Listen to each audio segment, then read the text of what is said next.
Okay, I'm back with another boat seat repair video. Last time I showed how to repair one of these seams where the stitching had rotted away. I'll put a link to that video in the description below.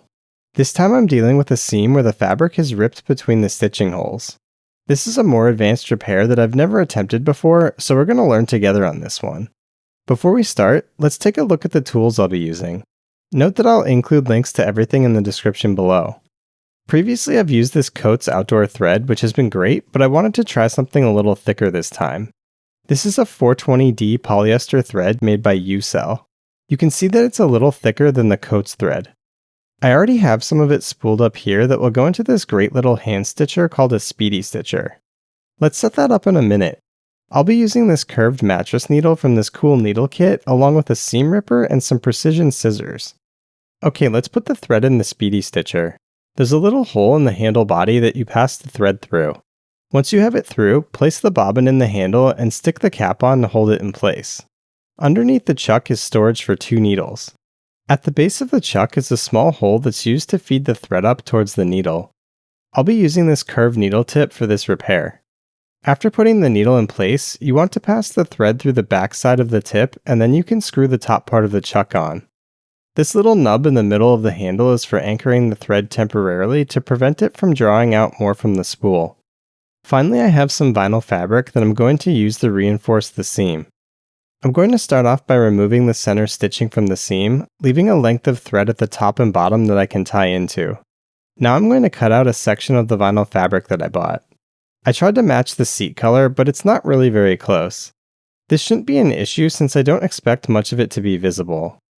So I'm going to take the vinyl and fold it in half and place it underneath the right side of the original seat material. Then I'll double up the stitching on the right side to attach this new piece of vinyl. This will create a new attachment point for the center seam that joins the seat fabric together. My hope is that because most of this new vinyl is underneath the existing seat fabric, that you won't see too much of the color difference. If you're confused, stick around and you'll see what I mean. Using the speedy stitcher, you need to pull out enough thread for the full length of the seam you're going to be stitching. I'm sticking it through the existing holes that already have good thread going through them, and I'll pull the thread from this first stitch into the inside of the seam. Notice that I've gone through the existing seam hole and punctured through the new piece of vinyl underneath. Now that my thread is on the inside of the seam, I can start stitching. I'm going to move up to the next hole and puncture through the new piece of vinyl again. But this time, while the needle is on the inside of the seam, I'm going to pull the thread slightly away from the needle tip, forming a loop that I will pass the opposite end of the thread through. Then I can pull the needle out and I've completed one stitch. Now I just need to repeat the process until I've made it to the top of the seam. It's just that same motion of pushing the needle into the seam, pulling back a little to expose a loop of thread at the needle tip, and passing the opposite end of the thread through the loop. I'm taking care to keep that new piece of vinyl lined up with the edge of the existing seat fabric.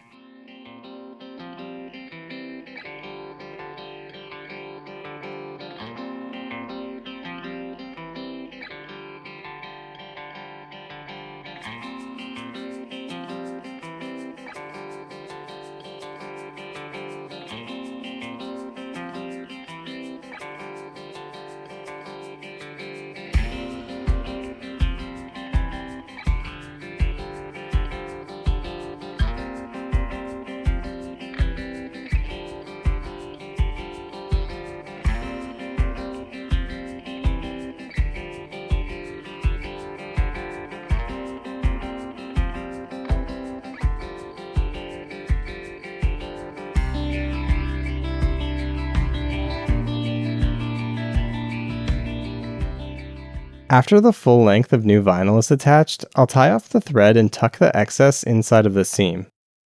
Okay, so now for the experimental part.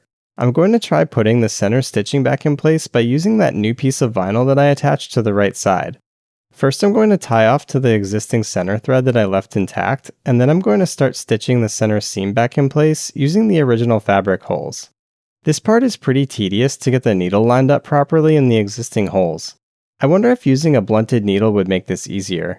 I might try that next time.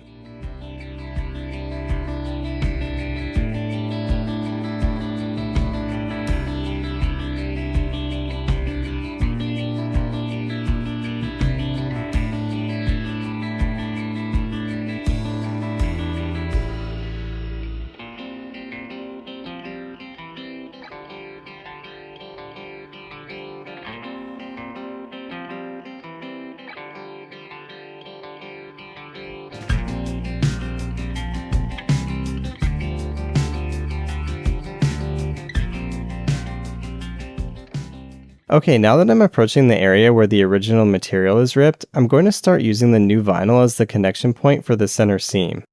I'm trying to set it up so the holes are in the same place as the original seam. This is pretty interesting. It's a lot easier to do than I thought it would be. I do feel like this new vinyl that I'm using isn't the most durable. I don't love how the holes look with the thread pulling on them. If I ever do this again, I might look into a more sturdy fabric.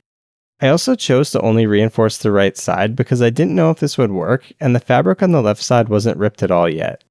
If I was doing this again, I think I might try reinforcing both sides at the same time. When stitching the center seam, the thread gets put into the same hole that was previously used when you cross over to the other side. This holds everything together nicely.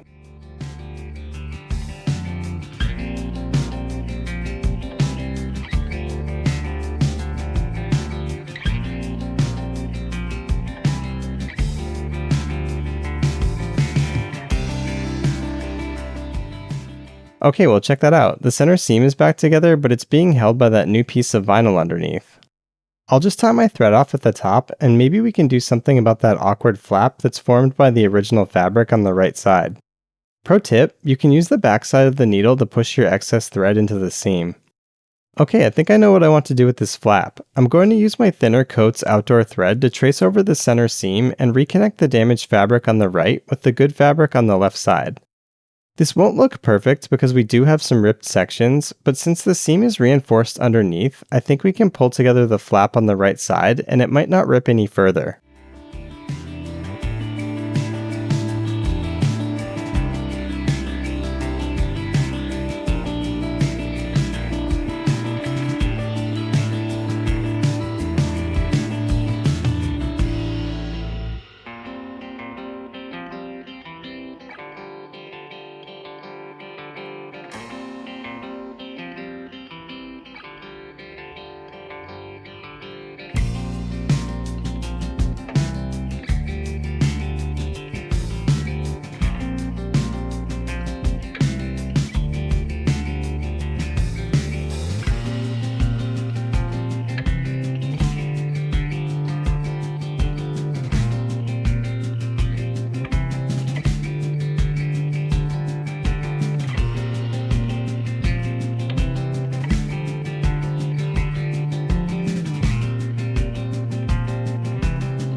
I'm not a professional, but man, this has totally exceeded my expectations. It doesn't look perfect, but it's really not bad, and it's so much better than using fabric tape to band-aid the seam. Let me know how I did in the comments. I'd love to know if there's anything I can do to improve, or if anyone has had success with other techniques. If you found this video useful, please give it a like and consider subscribing. Alright, thanks for watching, and I'll catch you in the next one.